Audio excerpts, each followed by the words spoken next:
Not yet. Now we are. We are live. Okay.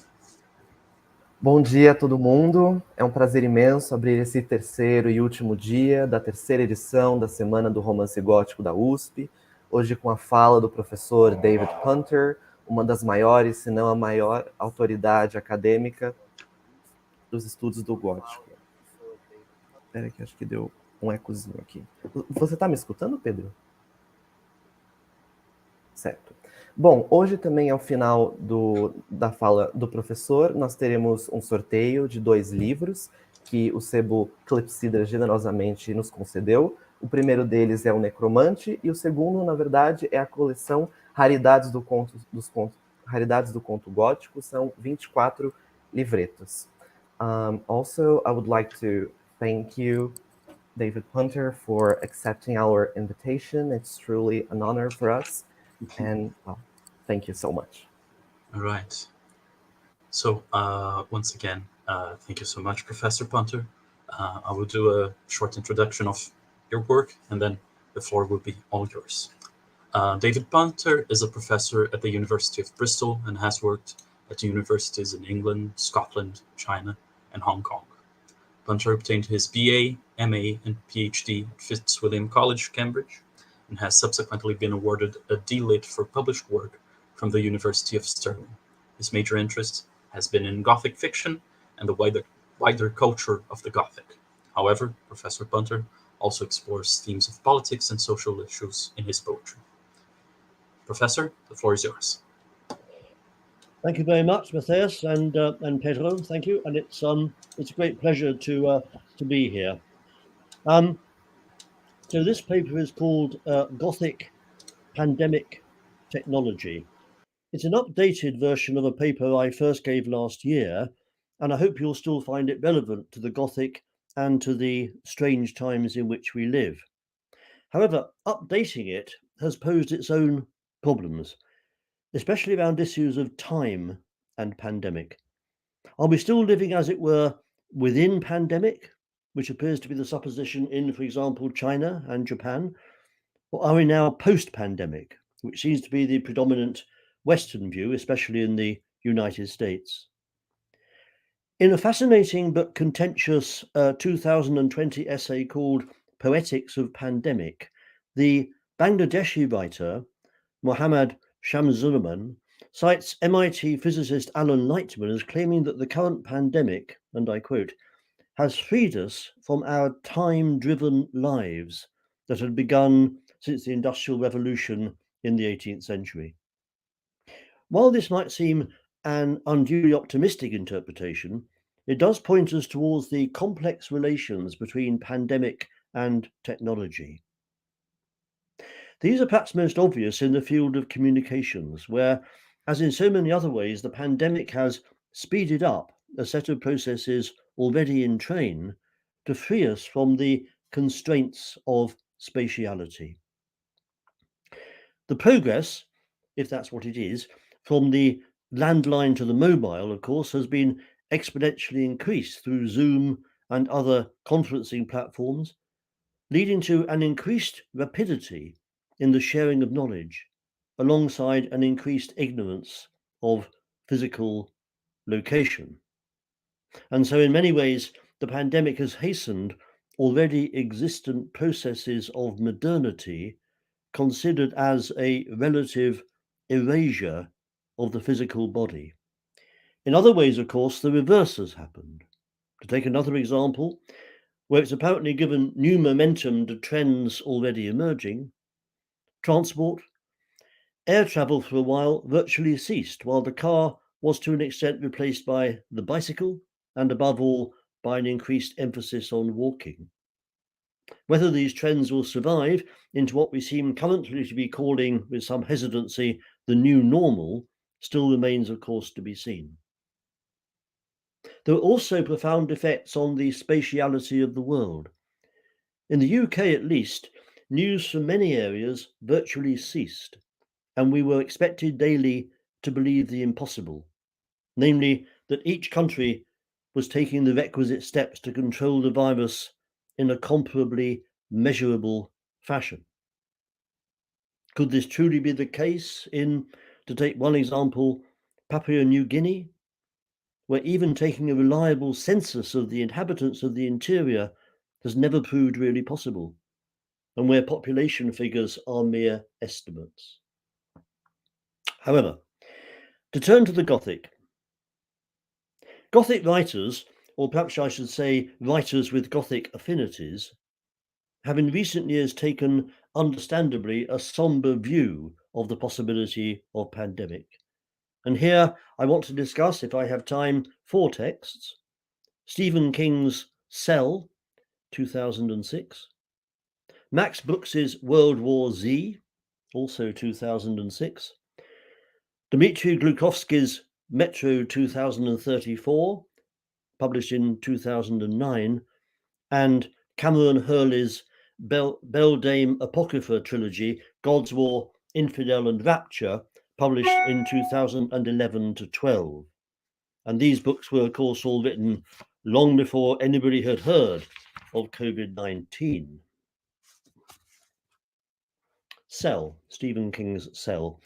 The idea behind Cell is that mobile phones become capable of transmitting a pulse which removes the recipient's humanity and turns them into mindless creatures of violence.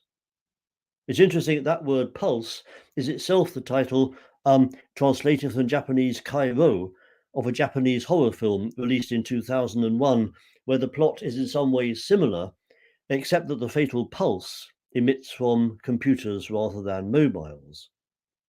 The effect, though, is the same, to turn those who experience the pulse into what are effectively zombies. Especially interesting for the course of the COVID pandemic is the fact that in King's novel Cell, the pulse is eventually challenged and probably weakened by an internal mutation. Thus, we have a dialectic between an original mutation and other mutations that build upon it but don't necessarily strengthen its danger. Indeed, if the technological mutation which causes the pulse in the first place appears to threaten the species, then it's also vulnerable to a possibly endless chain of further mutations, and the novel ends without the reader being clear as to where this chain might eventually lead. What is certain, as in so many novels of apocalyptic horror, is that the central difference is between, on the one hand, the individual and the family group, and on the other, the hive mind. The danger of technology, seen from this perspective, is that far from helping to achieve progressive goals, it reduces humanity to its lowest common denominator. The difference between the phoners and the non-phoners, those who use mobile phones and those who don't, is that the phoners have no individual will of their own. And it's surely difficult not to see here a split between the generations. We are all used to the political rhetoric that sees younger generations as techno addicts, and behind this lies a half-hidden accusation of furtiveness or secrecy. While somebody is on their mobile, it is impossible to know what they are actually doing. They might be making a phone call, they might be seeking information, they might be playing a game. At all events, their activities are not transparent. They are evading the operation of Foucault's panopticon. Metaphorically, it is also impossible, as I have already mentioned, to know where they are. The mobile phone user is freed into a technospace that knows no physical boundaries. And of course, this all has legal implications. Although, of course, it is perfectly possible to unearth and reconstruct the content of mobile phone messages, the precise physical location from which they have been sent cannot always be accurately pinpointed. We could then say that Cell points up a crucial split in the progress of modernity. Within the novel itself, the phoners are portrayed as violent, mindless, zombified. But we might also sense that their activities are metaphorical reflections of the fear of the authorities, of a technological scenario which is beyond conventional control.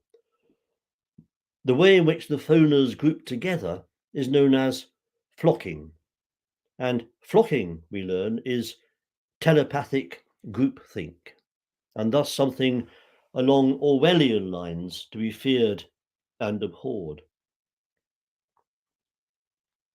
But there is also a further contemporary fear here. Looking at a bridge cluttered with car wrecks, the protagonist notices that, and I quote, "Mostly this level of the bridge now belonged to pedestrians. Except," he muses, "that," and I quote again, "now you probably have to call them refugees." And then realized there was no them about it. Us. Call us refugees. What is it like to be a refugee in one's own land?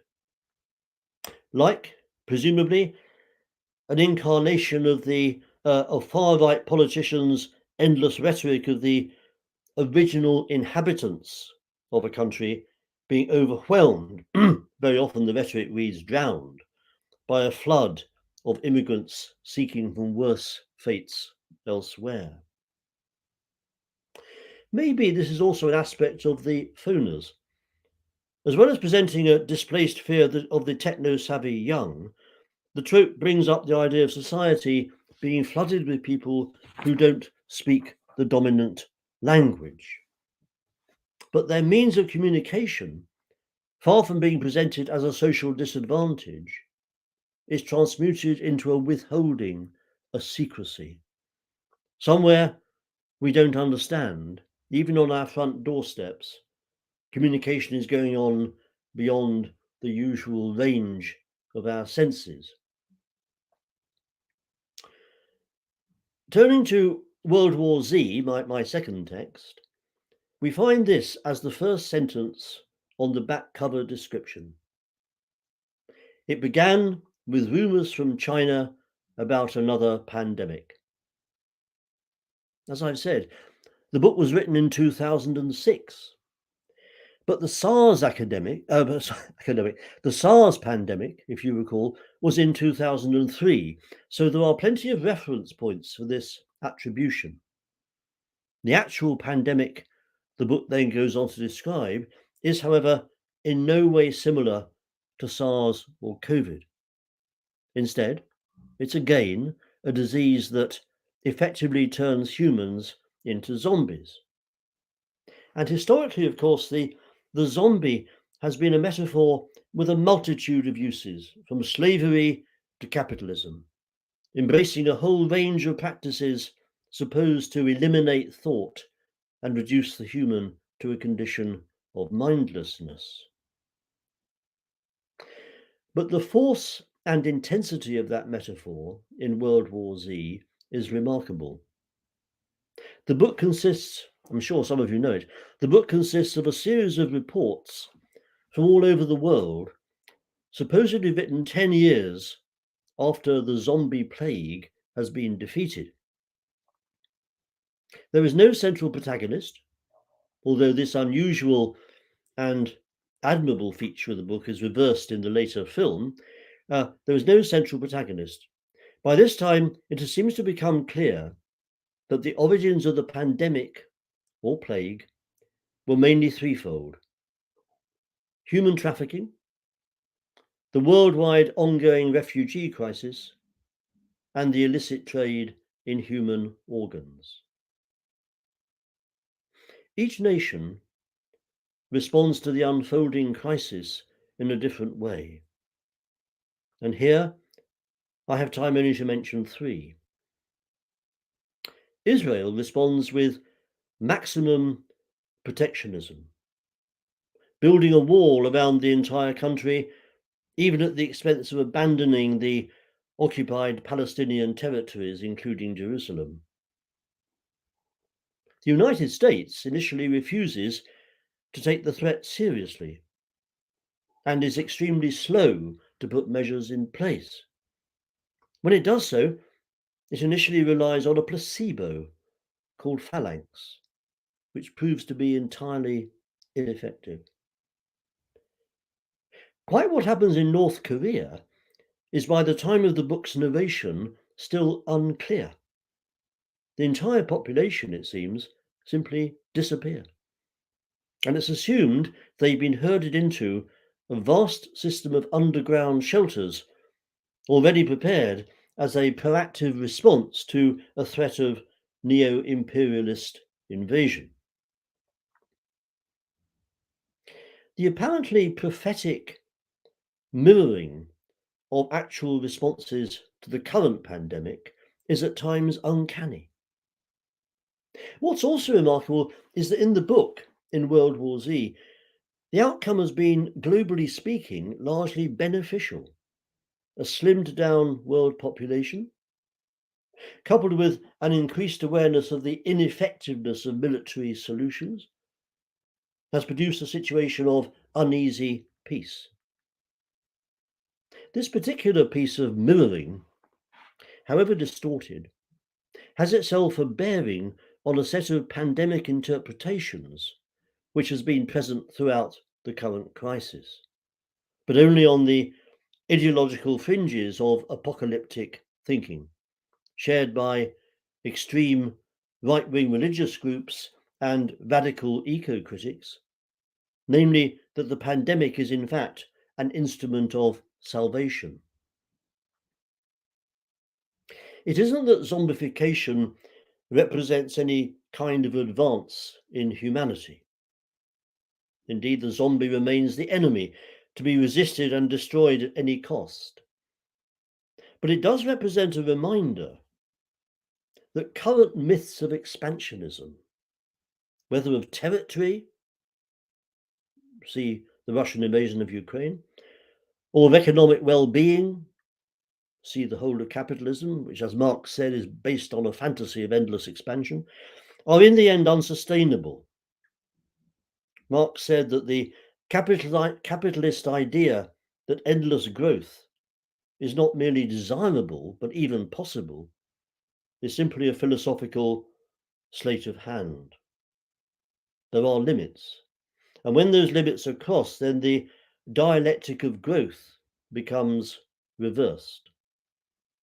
The emergence of the zombie can be read as an inevitable consequence of this unpalatable truth. And in World War Z, there are many unpalatable truths.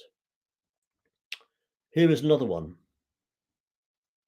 An American in New Mexico, the symbolically interesting name for a state, comments, looking back on the beginnings of the plague, that despite the apparent advantages of the US economy, and this is a rather long quotation, to be perfectly candid, our supply of talent was at a critical low. Ours was a post-industrial or service-based economy so complex and highly specialized that each individual could only function within the confines of its narrow, compartmentalized structure. You should have seen some of the careers listed on our first employment census. Everyone was some version of an executive, a representative, an analyst, or a consultant, all perfectly suited to the pre-war world, but all totally inadequate for the present crisis. We needed carpenters, masons, machinists, gunsmiths. End of quote. At root, both Cell and World War Z evince a set of questions as to how we respond to the infected. Of course, one of the quintessential debates of our times has been around international responses to HIV/AIDS and the complex mixture of sympathy and blame that I think still lingers with us as we consider the relations between virus and minority culture. Or to put it more bluntly, is membership of a minority culture to invite the accusation that you yourself are not merely more vulnerable, but are yourself the virus in our midst. These issues are placed under heightened scrutiny in the novel Metro 2034, one in the ever-extending series of books, games, and attendant paraphernalia sparked by the earlier book Metro 2033, but to my mind, 2034 is much the most interesting. These books, this expanding meme, if you prefer to think of it that way, are set in the horrific remains of the Moscow underground after an apocalyptic event, almost certainly a nuclear war. Various tunnels and stations survive. They are divided up between different gangs and groups, all fighting for the means of survival. In Metro 2034, communications between the stations on the metro have broken down, and the novel is essentially a quest to find out why. And it turns out that the cause is a virus which produces mutants. This virus is probably caused by massive doses of irradiation from a previous war. The question becomes what to do about it. There is the hovering possibility of a cure, but those who claim to know of it are unreliable, and in any case, the cure seems to be based on further doses of radiation, which hardly seems a safe approach. The other approach is, as you might expect, military. If there is no real cure, then the infected need to be killed by whatever means seems effective.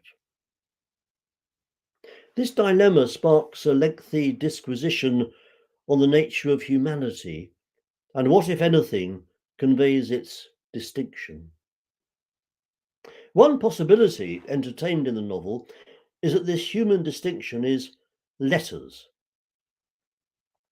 precisely the means of communication which are in another form being threatened by the virus.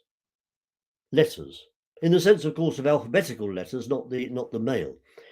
I quote again, letters without which the unbaked clay of the wisdom mastered by one generation would crack and split apart, subside and disintegrate into dust, unable to support its own weight.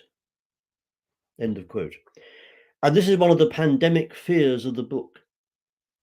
Does the pandemic, the spread of the virus, force us all into a kind of cultural regression? Here, the Moscow underground is a potent symbol, blending as it does, of course, technological achievement with a vast aesthetic palette, now in what might be the final stages of decay. But the relation between technology and the aesthetic is also given to us in the novel as more complex. And I quote again,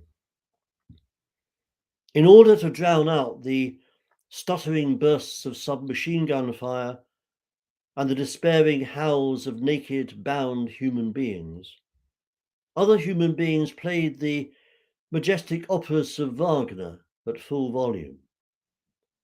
No contradiction arose. One thing merely emphasized the other."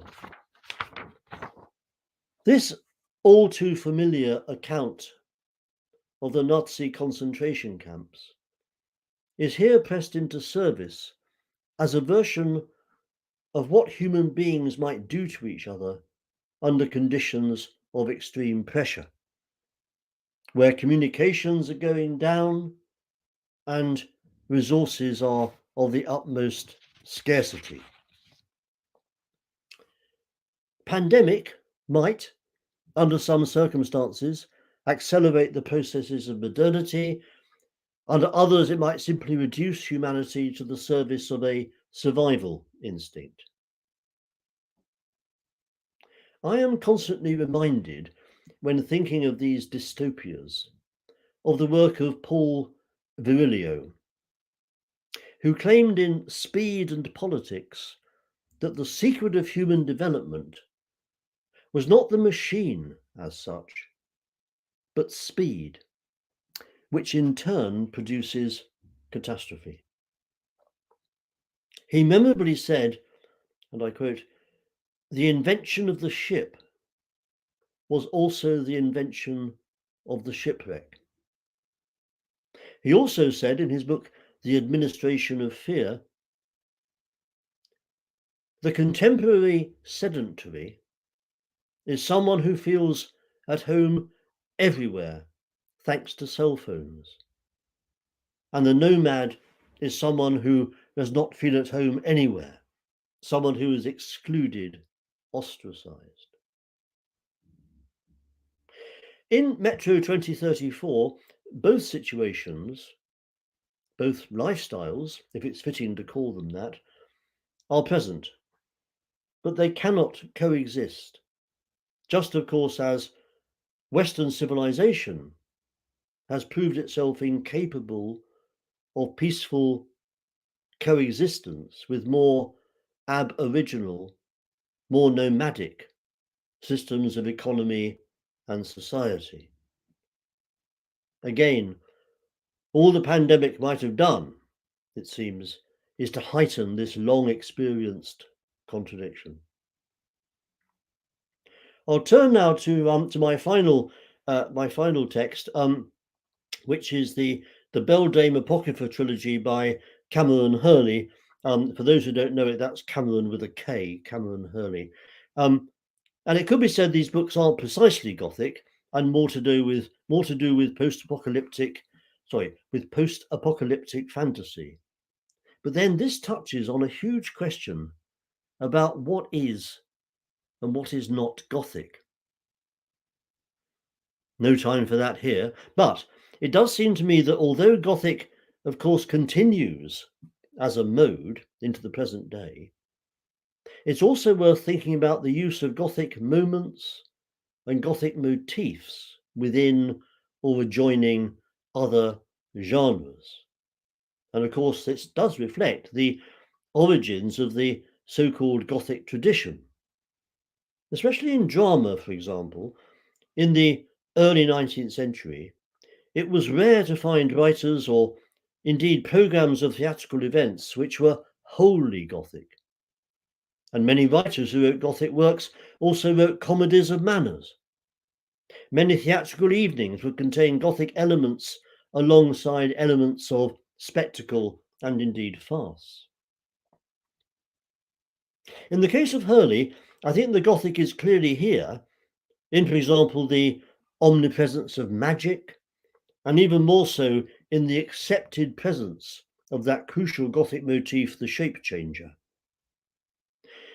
Although the mechanisms of Hurley's post-apocalyptic world are described in some detail, there are gaps, we might think of them as Gothic gaps, of the unexplained and the inexplicable. And the advantages and perils of technology are the very bedrock of the texts, in three specific ways, all of which I mentioned before. The technology of communication, the technology of speed, and the technology of battle. The world of the Beldame trilogy is set after a non-specific but catastrophic war. Ruins are all around. Many old technologies have seemingly disappeared and been replaced, in many cases faultily, by new ones which are in some ways advances on the old, in other ways regressive. monstrous road vehicles, like things out of Mad Max, are powered by bugs, insects with 1,000 uses. These bugs, if properly controlled, are also the source of magic. They can also be used, rather like contemporary drones, as communication spies, approaching the level of telepathy. The war, which is the precursor to the novels, was fought, it appears, on religious lines. Certainly the societies that have survived divide along such lines, and the entire scenario appears to reflect the future of the Middle East rather than the West, focusing as it does on the mosque and involving detailed accounts of Arab clothing and desert settings. And a past pandemic is at the very heart of things. This has caused massive and dangerous mutations, which continually threaten the world's already very limited stability. The trope of the refugee is also at the very forefront of the narrative. In a sense, everybody in the books is a refugee, displaced from some earlier homeland, which may or may not be purely fantasized.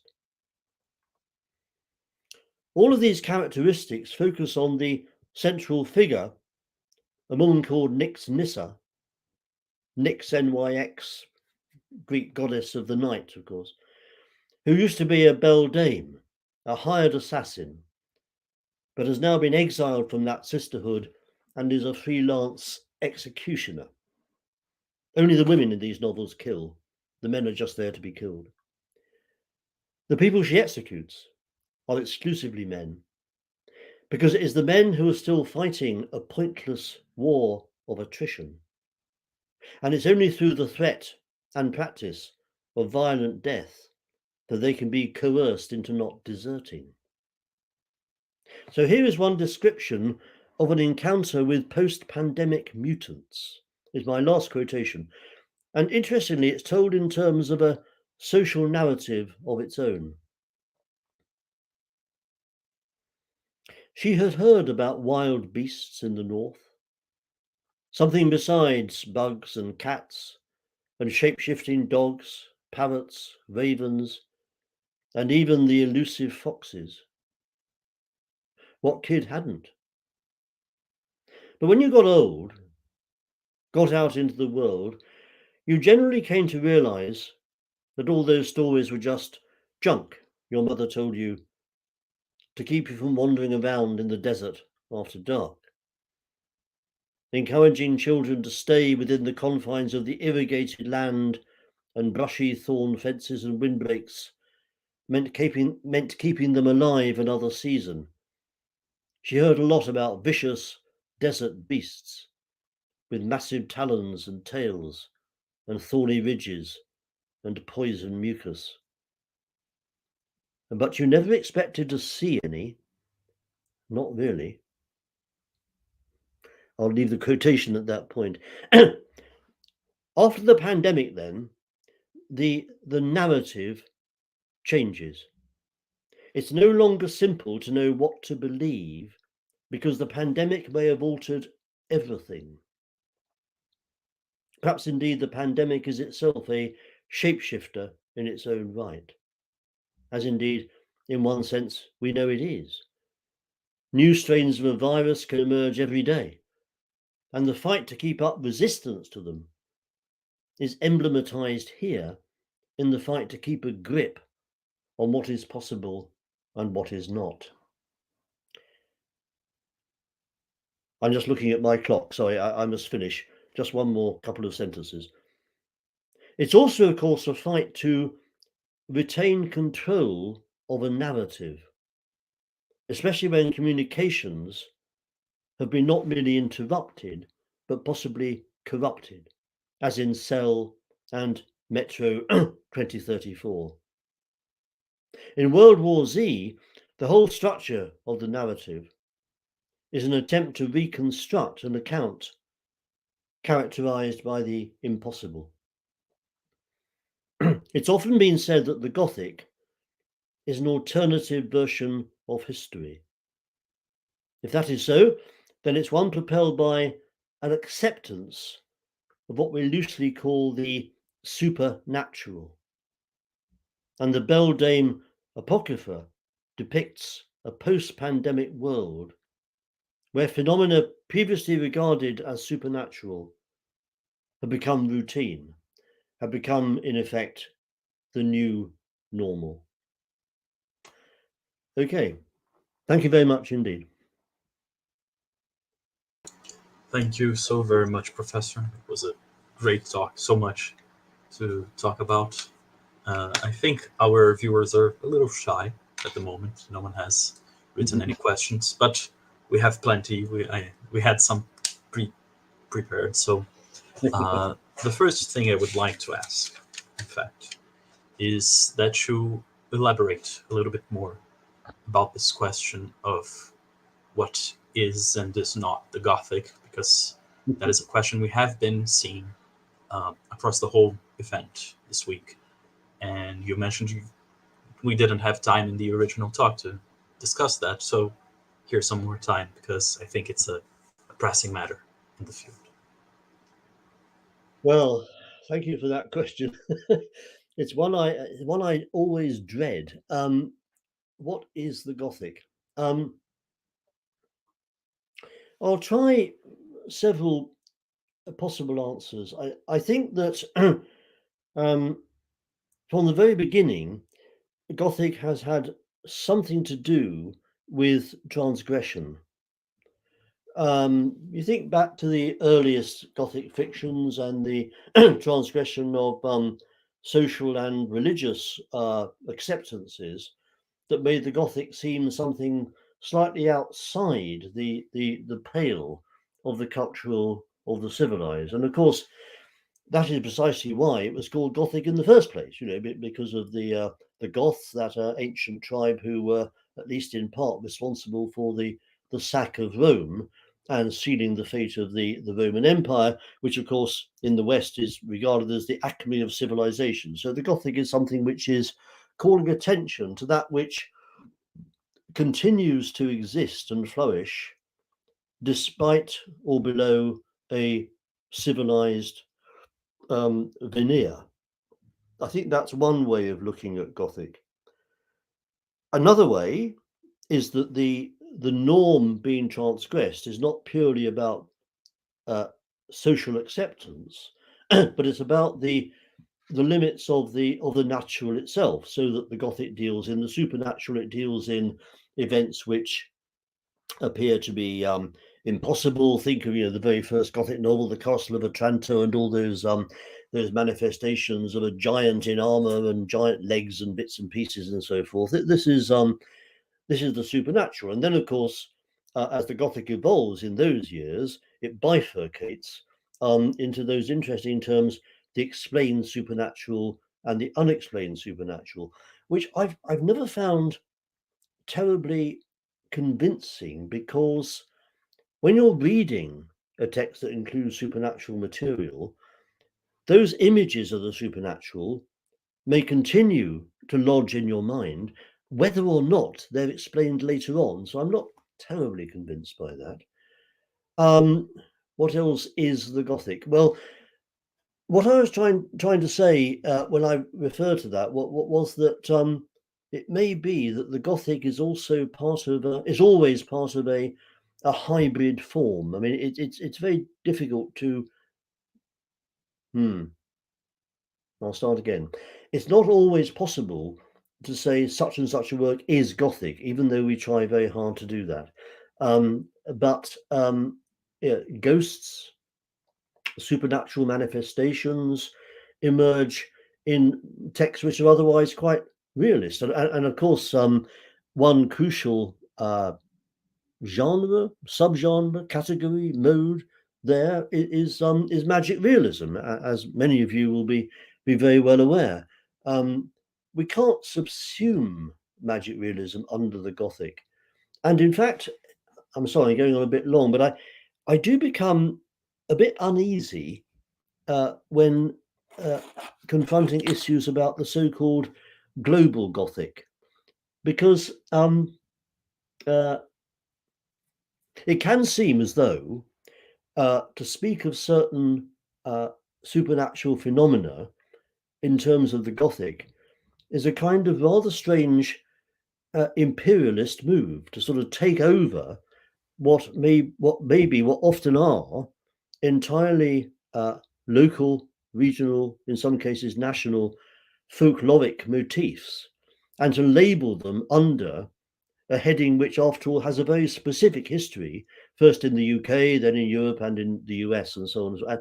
And maybe later on in many other nations as well. But maybe that is appropriating. Maybe it is an act of cultural appropriation, which we should all be worried about these days, I think. And then, of course, another thought there is, of course, a lot of these issues focus now not around literary text, but around film.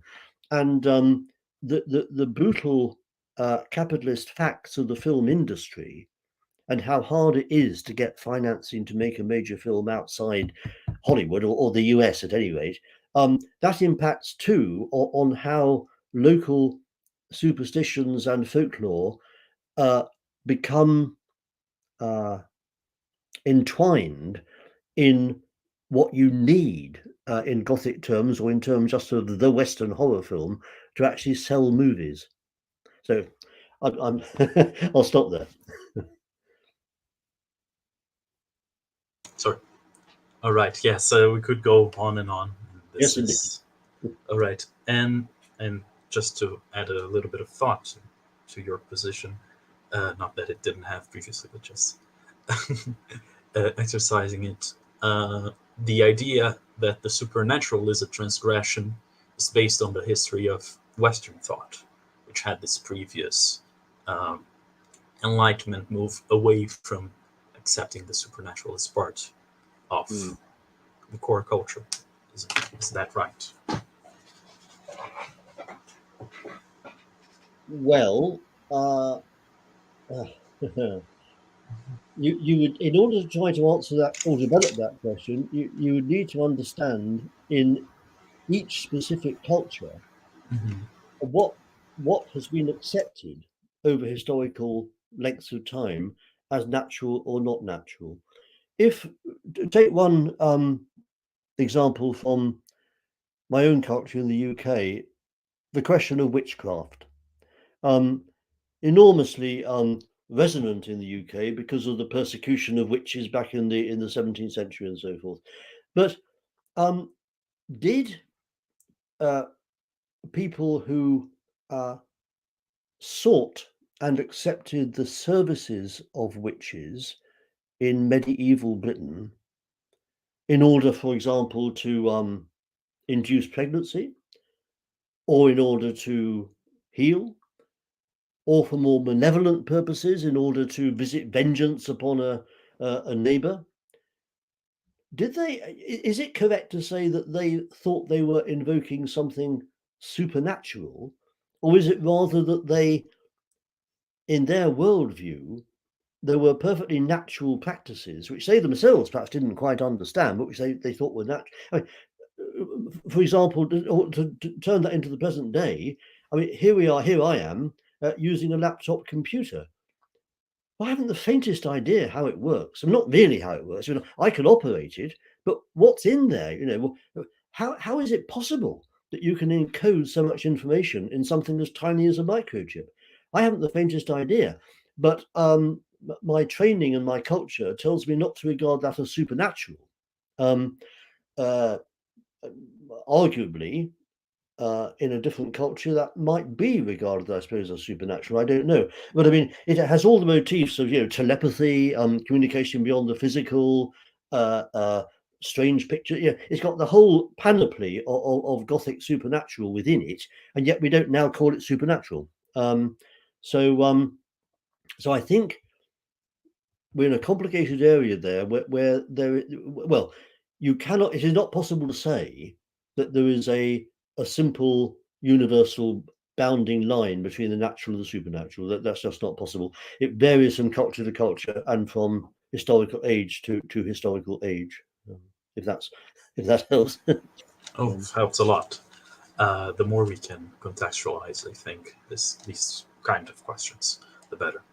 And I have one more question related to this concept of the erasure of presence of the body, something that you mentioned in the beginning of the talk. Are there any examples, and do you think it is a trend or a future trend maybe of Gothic narratives that are set, or where the main context is entirely spaceless, is entirely digital in one way or another, maybe metaphorically speaking, maybe in a direct sense, because in our cultural conception of the Gothic, the setting, the space is such an important factor. How do you think these new matters of the loss of space might reflect in the literature of our days and the near future? Thank you very much for that. I think the Gothic, from a very long time ago, has been split between an intense focus on the body and a focus on the bodiless. The focus on the body, I suppose now, well, not now, but in recent decades, has become incarnated in the whole notion of body horror, especially in film, but to an extent in text as well. The issue of the bodiless, I suppose, has been there from the beginning in the legends of immortality and in the survival of the body by something which can free itself from the body. So that dialectic, I think, has probably pertains quite specifically to the Gothic, and it may be that that's part of the Gothic's contribution to our narrative dealings with what's going on now. Again, trying to patrol or keep an eye on or develop myths around those separations between body and that which is not body, which again has different names in different eras. You can call it soul, you can call it spirit, you can call it ghost, but it occupies the same structural space vis-a-vis body. I'm also reminded by what you say, Peter, of a film called Host, which I have not seen, but I've heard a lot about. Do you know it? I have also heard a lot about it, but I haven't seen it. A lot about it. Okay. Yes. Okay. Well, I mean, as I understand it, it's a horror film, but the scenario is one very much like this. It is set up as a well, in this case, I think a Zoom, but it could easily be, this particular setup. A set of screens with people talking to each other. And as I understand it again, and this, as I've just said, I haven't seen this film, then the horror starts to invade through that spaceless space, which we are inhabiting now, which is really very interesting. Because I mean, obviously, you could watch that film on a laptop, as I'm here on a laptop. So you'd be watching a laptop on a laptop. So that seems to me a very interesting postmodern extension of these challenges to the spatiality. I mean, in a way, I think Gothic is relatable to that, because there is a sense in which the notion of the ghost, the notion of the supernatural, has always been a challenge to spatiality. Not in the sense of occupying space necessarily, though it's sometimes that, but also in the sense of something being fixed to one place specifically. But there again, you see, there's a dialectic here, isn't there? Because the ghost traditionally is, as it were, free floating. It appears where you don't expect it. And yet at the same time, the ghost traditionally is very often tied to a particular space, a particular time, a particular repetition of a particular moment or a particular event. So, and that of course takes us back to the whole issue about the word haunting, the notion of the word haunt as being about, being behind, well, what's behind me? Something's haunting me. But at the same time, haunt, the familiar haunt, is the neighborhood, is the place where you're most at home. That's the place where you're most at home, where you're most likely to be visited by a ghost, unfortunately. I see. Yes, I'm always reminded of Toni Morrison's Beloved when we talk about haunting. Absolutely. Yes. Yes. All right. Yes. Matheus, do you have any further questions from the audience or anything that you would like to ask yourself? Well, yes. So first, well, once again, thank you so very much, Professor, for accepting our invitation. It was truly an honor to have you here with us. And before announcing the giveaways, I would also like to ask you a question, if you don't mind. Please. Would you say, or do you think that we're now living in Gothic times? I've been reading in recent articles the term the Corona Gothic, and how do you think the Gothic is related to the destruction of nature?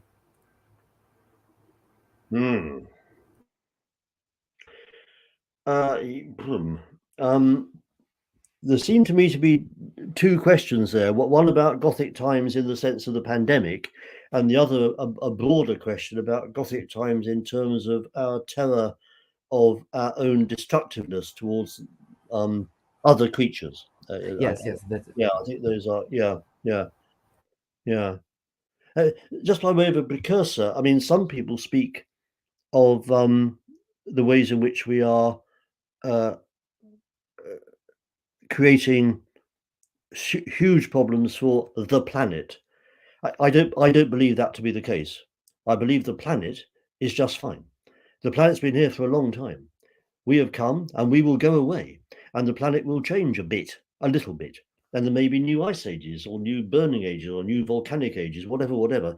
We're not destroying the planet. What we are doing is destroying ourselves, which probably might not be a bad thing, but we're also destroying all the other creatures who are meant to, who with whom we could live in harmony. And I think that's the really important thing. So I certainly see that. Well, I think that the Gothic's relation to that is quite strong, really, because if Gothic has to do with our complex relation to our own destructive wishes, and for that you can think back as far as Matthew Lewis and the monk, and those destructive, transgressive desires which are generated in that novel, then I think that Gothic could provide a way of looking at those disastrous proclivities that we have, and I think it does do that. But again, depends what you call the Gothic. The novel that comes to my mind as you say that, because I think it's such a wonderfully vivid and terrifying novel, is Cormac McCarthy's The Road. Now, whether you would call that Gothic, I really don't know. You could list a number of Gothic motifs, isolation, cannibalism. You can go on down the list, although probably not anything specifically supernatural. But then Gothic and supernatural, though they're linked, they're not identical, I think. But I mean, The Road, I think, is an astonishing act of what you might call dark imagination, and you might say that that's another way of looking at Gothic as dark imagining, and it's relentless, I think, in that dark imagining, and therefore I think if any written fictional text could, then it could be The Road that would do the most work, the most cultural work in keeping us reminded of the terrible things that await if we go on down this path. And of course, that notion of the terrible things that await as we go down a path, that's really Gothic. I mean, that's the ancient mariner, you know, that's fearful things that close behind him tread, and so on and so forth. So there's a continuous chain there, I think. So that is just a little something about the second part of your question. The first one, I think, was more about the pandemic specifically. Well, I'm not sure that I have yet come across a wealth of Gothic writing specifically pandemic related. What I was trying to do was to unearth some previous pandemic related texts that take on a slightly new form in that way. And another text which I wrote a little something about during the pandemic was Edgar Allan Poe's Masque of the Red Death, which again is a pandemic text, but seems to take on a new form now, partly because one of the things pandemic has revealed, at least in the UK, and I can't speak for any other country, is that it was capable of being made into a weapon for further separating the wealthy from the poor. And that, of course, is what the Masque of the Red Death is about. And that, I think, became very vivid here. And also another weapon in the armory of racism, so that minority cultures here suffer disproportionately from pandemic and pandemic-related issues than those who belong to the mainstream culture. So if Gothic is partly about telling history differently or telling alternative history, and that would take us back, I think, to Toni Morrison and Beloved, I think that very rightly, then there are lots of alternative histories which have become more sharply focused, I think, under pandemic than they were before. So I come back again to the notion that the pandemic has exercised some power of regression and some power of modernistic progression. But what it's done, I think, is to sharpen some social contradictions, which gives me some slight hope for progress, because after all, I think it was Lenin, wasn't it, who said that we must proceed through sharpening the contradictions. That's the only way of producing revolution. Not that I suppose there's going to be revolution in Britain. We're not that kind of place, but is that of some help? Yeah. Yes. So, thank you so much. We have just one a question from the chat. I don't know if it's possible to. Okay, here it is. This great explanation on hunting matches the concept of the unheimlich, doesn't it? Ah, yes. It does. Yes. That which is homely and that which is unhomely, that which is at home and that which is not at home. Yes. That motif. Yes, haunting, the uncanny, the unheimlich. It resonates through Western culture from the very beginning, doesn't it? I mean, it resonates in Greek tragedy. I think the Greek term is oikos, which is the term for the home, but it's the home from which one is in some sense exiled, and a lot of the Greek dramas are about being exiled from one's home and what happens when that occurs. And actually, before that, several centuries before that, you can find a very similar motif in Chinese poetry, of the poet being exiled, being in exile, and being haunted by memories of where he had initially lived. Although there may, of course, be fantasies, and that's also, I think, interesting about the homely and the unhomely, because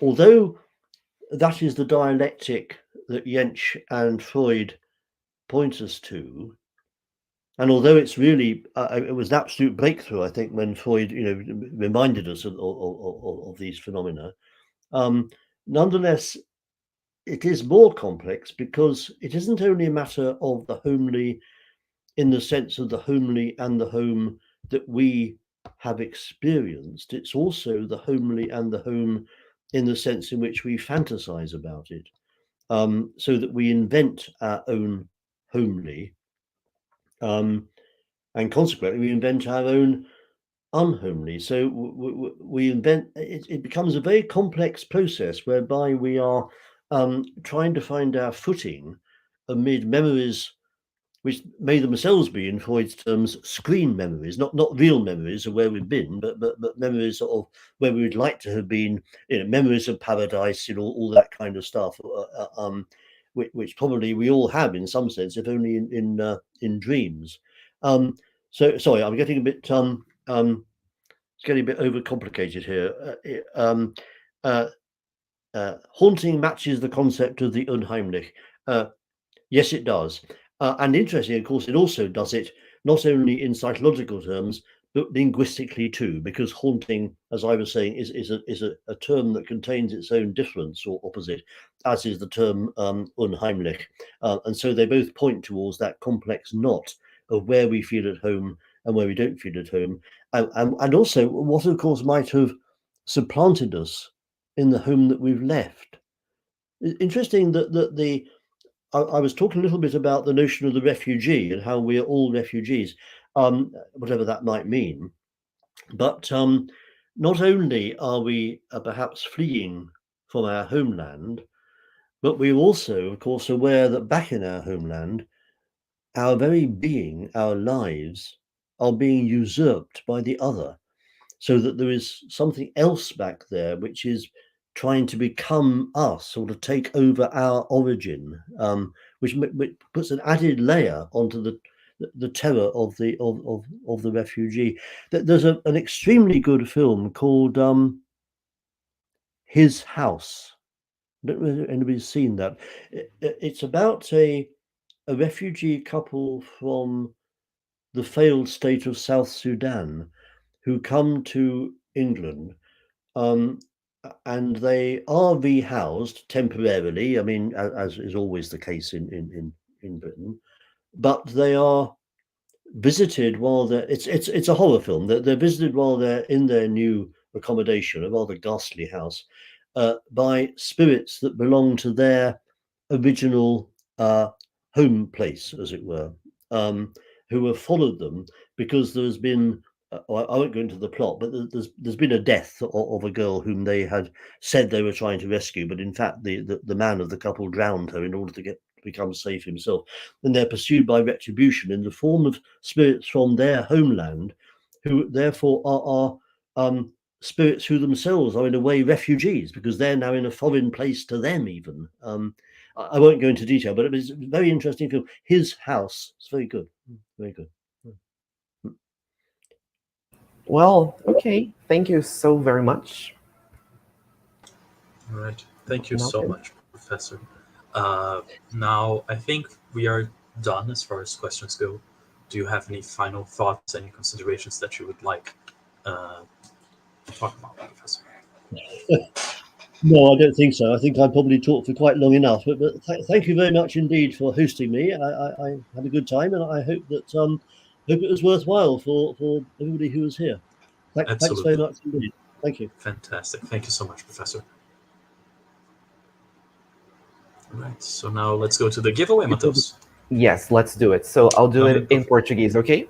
Okay. All right, Professor. If you have any other obligations, anything that you would like to leave, feel free. If you want to stay and watch some Portuguese, feel free as well. Well, I don't speak Portuguese, so perhaps I should leave now. Although I don't quite know how to do it. I can. Can you check me do out? it for you? Yes. Yeah, do that. All right. Goodbye. Okay. Well, thank you very much indeed, both of you, for the hosting. And bye. Thank you so very much. Bye. Have a great day. Bom, pessoal, vamos lá então depois dessa live incrível com o David Punter. Eu recebi aqui, se alguém ainda não enviou no formulário, eu vou abrir agora, vou colocar ele para dar um refresh aqui na tela e captar todas as respostas. Nós temos 12 respostinhas aqui no no formulário, então a gente vai sortear agora. 12, Matheus. Aqui no meu aparece 16. Então, peraí que eu vou dar um refresh again. Isso. Vamos lá. Ah, é que tem dois. Tem o de ontem e tem o de hoje, Pedro. Ah, tá. É o do dia 27 Ah, eu tava olhando agora. de ontem, perdão. Isso. Ah, não, é isso mesmo, são 12. Perfeito. Então, eu vou abrir aqui o site que faz o sorteio. Tchan, tchan, tchan, tchan, tchan. A gente vai sortear agora o livro O Necromante, que o Sebo... Peraí que eu tenho o livro aqui para mostrar. Esse livro aqui, O Necromante, que o Sebo Clepsidra generosamente nos doou. Vamos sortear agora. E o número sorteado foi o número 3, que é a Laís Alves. Então, Laís Alves, não sei se você ainda está aqui conosco no chat, mas você acabou de ganhar uma edição de O Necromante do Sebo Clepsidra. Meus parabéns. E agora, a gente entra em contato, eu estou aqui com o seu e-mail, com o seu endereço, tá bom? E agora, para o segundo, a gente vai sortear a coleção completa dos livretos, também do Sebo Clepsidra, dos contos góticos. Deixa eu jogar aqui no site de novo. 1, 2 e... E a vencedora foi a Maria José Gomes. Eu não sei se você está aqui no chat conosco. Se estiver... Bom, enfim, nós também estamos aqui com o seu e-mail e endereço. A gente entra em contato também para entregar o livro, tá bom? Os livros, no caso, os livretos. Tá bom? É isso, pessoal. Muitíssimo obrigado. Lembrando que a semana do romance gótico encerra hoje, mas que hoje à tarde nós ainda temos mais 2 vídeos. Um deles sobre Radcliffe e outro sobre o gótico na era vitoriana. Tá bom? É isso, pessoal. Muitíssimo obrigado. Até mais. Muito obrigado, Tchau, Pedro. pessoal. Muito obrigado, Matheus. Ótimo dia.